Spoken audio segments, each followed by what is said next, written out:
Bismillahirrahmanirrahim. Assalamualaikum warahmatullahi wabarakatuh.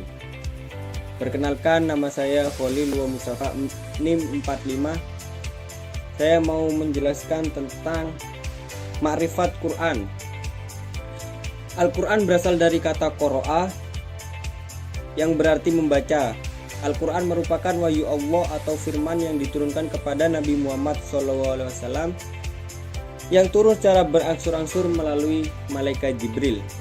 Al-Quran merupakan mukjizat terbesar Rasulullah yang mana dijamin keasliannya hingga akhir zaman karena Al-Quran penyempurna kitab-kitab sebelumnya.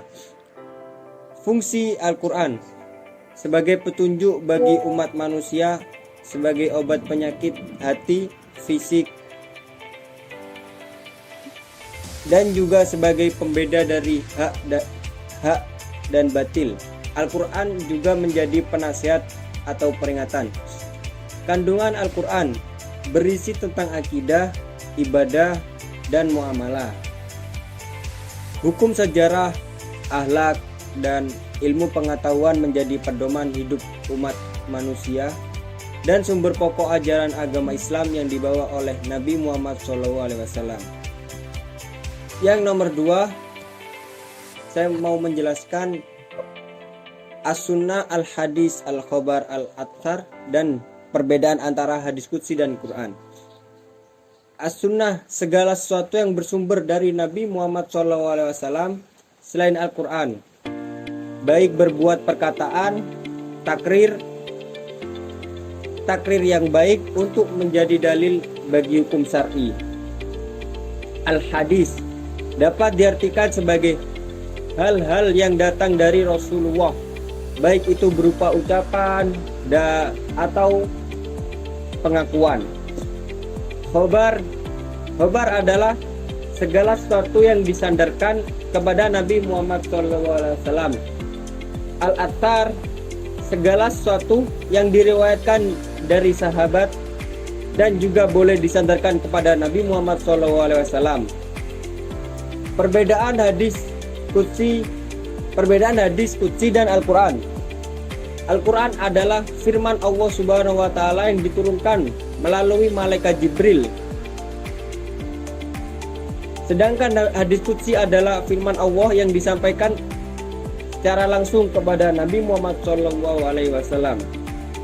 Dan yang ketiga, saya akan menjelaskan definisi ijtihad dan kedudukannya dalam hukum Islam serta syarat menjadi mujtahid. Definisi ijtihad adalah mengerahkan semua pemikiran dalam mengkaji dalil syariah untuk menentukan beberapa hukum syariat. Kedudukan ijtihad dalam sumber hukum Islam adalah sebagai penentu hukum setelah Al-Quran dan hadis. Apabila Al-Quran dan hadis tidak ditentukan secara jelas dan rinci mengenai hukum yang dimaksud. Syarat menjadi mujtahid: mempunyai pengetahuan yang cukup tentang Alkitab, Al-Sunnah, mempunyai kemampuan berbahasa Arab yang memadai sehingga mampu mentafsirkan kata-kata yang asing dari Al-Quran, As-Sunnah, menguasai hukum usul fiqh, mempunyai pengetahuan yang memadai tentang nasyid dan mansukh.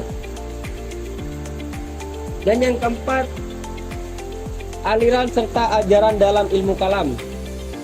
Aliran Khawarij, yakni yang menolak tahkim atau arbitres sepenuhnya serta menganggap bahwa orang-orang yang menyetujui tahkim telah melanggar hukum Islam. Aliran Murji'ah yaitu yang menyatakan bahwa orang yang berbuat dosa besar tetap mukmin dan tidak kafir.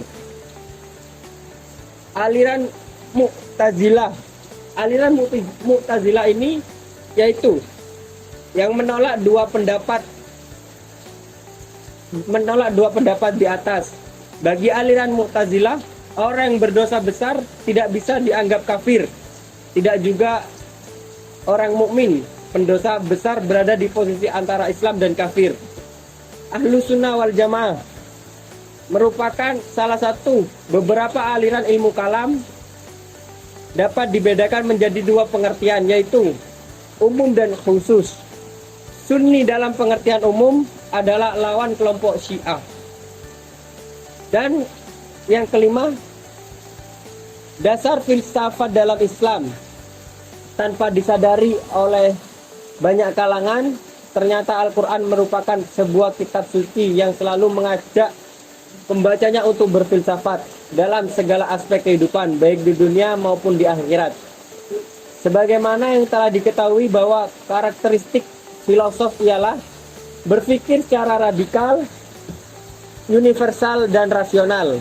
Tiga kerangka berpikir ala filosof ini merupakan suatu yang dianjurkan, bahkan diperintahkan dalam memahami agama Islam, khususnya dalam ayat-ayat Al-Quran.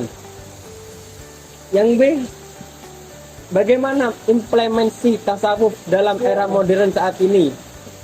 Sebagaimana halnya tasawuf secara umum, zuhud dan fakir dalam implementasi di era modern tidak terlepas dari prinsip keseimbangan antara duniawi dan ukhrawi. Baik, dari saya cuma itu saja. Selebihnya mohon maaf. Assalamualaikum warahmatullahi wabarakatuh.